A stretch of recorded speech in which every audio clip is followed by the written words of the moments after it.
Hey everyone, so it's Hearth and welcome back to my channel. So on today's video, we are going to be setting up my Lammas altar.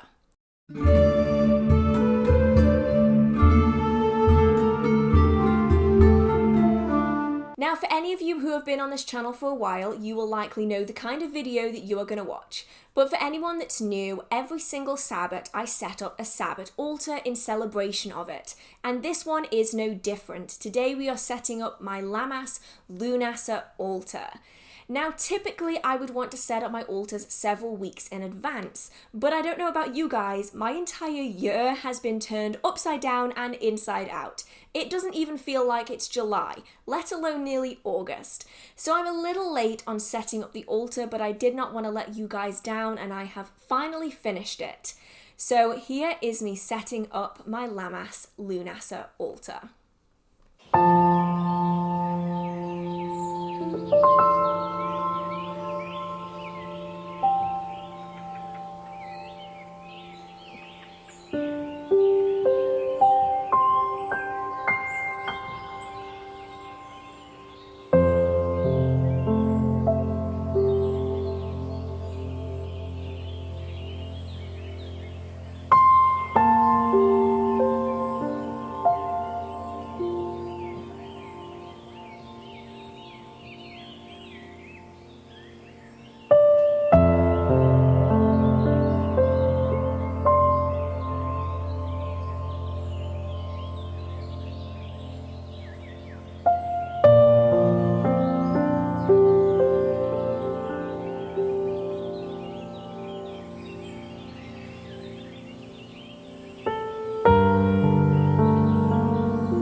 So I'm going in with a large offering candle and Kananga water. Now I use this as an offering water for ancestors and spirit, so I'm going to be applying the water onto the candle before burning.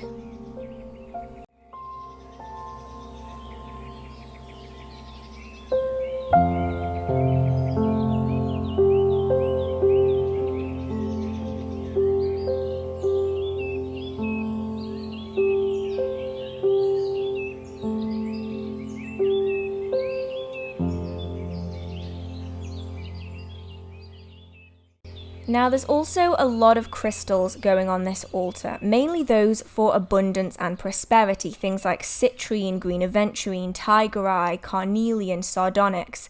But there are also some to connect with the land, such as malachite, idocrase, jade and green moss agate.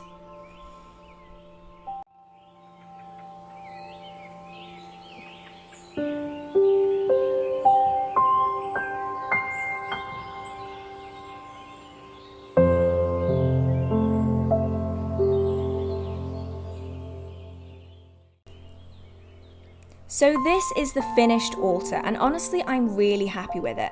The cloth with the ivy really helps to represent that prosperous, abundant energy of this time of year. And then the items work really well together, especially for the space that it's in, because it really is in quite a dark corner of my living room. Now a lot has changed, primarily at the top of the altar. So where there is typically a print and the goddess, this time there is a cauldron with a very wonky leg. This is my wonky cauldron. It doesn't sit quite straight, but this Sabbat it's being used as a candle holder for my offering candle. Now this time I've decided to do an ancestor and land spirit offering candle with the use of Kananga water, and it looks absolutely beautiful as it burns away in the cauldron. There's also a selection of crystals around the top. Now these haven't been placed or chosen for anything in particular other than their connection to the prosperous energy of Lammas. And I've just dotted them round in a reasonably symmetrical pattern just so that they're still visible but also not absolutely everywhere. Now the bottom of the altar hasn't changed quite so much, though there definitely are some differences. My white Himalayan salt lamp is still there, still changing colours really beautifully in the corner, and it's sat on top of a wooden disc to really help connect with the nature energy. The amethyst aura heart is still there, as it is on all of my altars, but the other stuff has actually changed. This time I have one of my goddess statues with a tiger eye sphere to represent that connection to the earth as well as to abundance and prosperity. I've also added my new orchid onto this altar. This is actually a gift that I got for my birthday from my parents, and it just looks really beautiful in this space. And then finally, I've dotted around the remainder of the crystals, mainly to just fill in any empty gaps that were there. And honestly, this is probably my favourite altar, at least of this year. Possibly for previous years as well. There's just something about it that looks so perfect, at least to me, for the Sabbat.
So that is the altar, all finished. I'm absolutely chuffed with it. I made a lot more changes on this altar than I have with really any altar so far this year. I know that every single Sabbat I've said to you guys, oh, next Sabbat I'll change something more, and then I eventually never change anything else. On this altar, I feel like I really did. The goddess is in a different place. There is no print. Instead, there's cauldrons and candles and plants, living plants. I know, it's shocking, isn't it? And different crystals and different items. And I really love the combination of the orange cloth and the green ivy. I was questioning whether or not to keep the gold cloth for my Letha altar, but now that I actually look at it, I'm really glad that I decided to change it. Typically, the orange cloth only comes out for Samhain, but you know what? I kind of felt like I needed a change. Being stuck in a house nearly all of the time and your main altar always looks the same, it gets kind of sad. So I'm really glad I changed it. And there's just something about the candle on it. I love using candles this size, and I love using them in cauldrons. I think it gives a really evocative imagery. I don't know, I just think it looks really cool on the altar.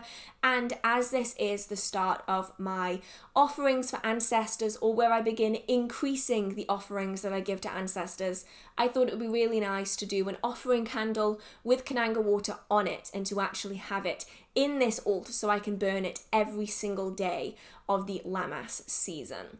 So I really hope that you guys enjoyed this video. If you did, feel free to give it a like. It really means so much to me. I would absolutely love to know whether you guys are celebrating Lammas or Lughnasadh. Are you celebrating both? And what is on your altars for this time of year? If you do want to see the other altars that I've done for different Sabbats, both in this year and in previous years, I will link the playlist for the Sabbat altar setups up here somewhere. I actually can't remember which side it is. It's one of them. There'll be a little eye somewhere, and they'll also be down in the description box. And if you do want to learn a little bit more about Lammas, feel free to click the link down in the description box where I've done a video talking about the Sabbat. So if you do have any questions, comments, concerns, video ideas, or just want to chit chat with the community, feel free to post a comment. Down in the description box, there is also a link to our Discord server where if you want to, you can share photos of your Lughnasadh and Lammas altars, and you kind of interact with the community down there. It's a really great place. And if you do enjoy the magical content on this channel and in this video, feel free to hit subscribe. I do try my best to release magical content every single week. So I hope you guys are staying safe. I hope you have a marvelous magical day, and I will see you in the next video. Bye!